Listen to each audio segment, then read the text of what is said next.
Hi friends, எல்லாருக்கும் வணக்கம்.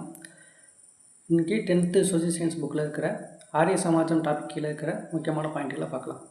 தொடக்கம் 1875 பஞ்சாப் மாநிலம் மேலைக்கங்கை சமவெளியில் வளர்ந்திருந்த தயானந்த சரஸ்வதி என்பவரால் தொடங்கப்பட்டது.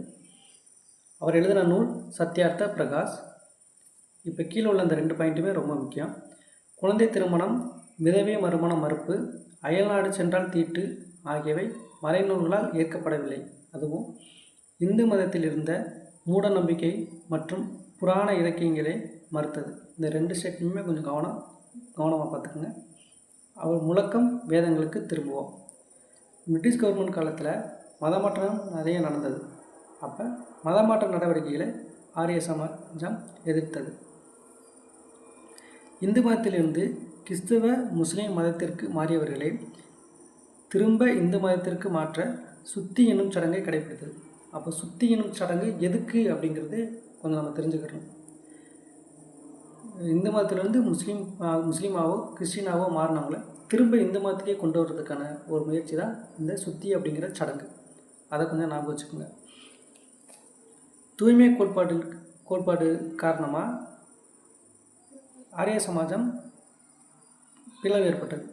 எப்போனா 1893. இது கொஞ்சம் ஈஸியாக நான் வச்சுக்கலாம். அப்படின்னா 1893 தான் விவேகானந்தர் சிகாகோவில் போய் ஆன்மீக சொற்பொழிவு ஆற்றியிருப்பார்.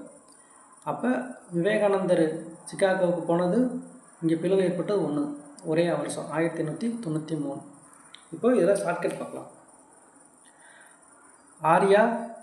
ஆரிய சமாஜத்துக்கு ஆர்யா, தயானந்த சரஸ்வதிக்கு சரஸ்வதி, சத்யார்த்த பிரகாஷ்க்கு பிரகாஷ், சுத்தி வேதங்களுக்கு திரும்புவோம். இப்போ இதிலே கனெக்ட் பண்ணிடலாம். ஆர்யாவும் பிரகாஷும் சரஸ்வதி அப்படிங்கிறக்குள்ளேயே சுற்றிக்கிட்டே வராங்க. திரும்ப சுற்றி வராங்க அப்படின்ற மாதிரி கணக்கு. இப்போ ஆர்யான்னு வரும்போது டக்குன்னு அங்கே பிரகாஷ் அவர் வந்துடுவார். ஆர்யாவும் பிரகாஷும் சரஸ்வதி அப்படிங்கிற பொம்பளை பிள்ளைய சுற்றி வராங்க. திரும்ப சுற்றி வராங்க.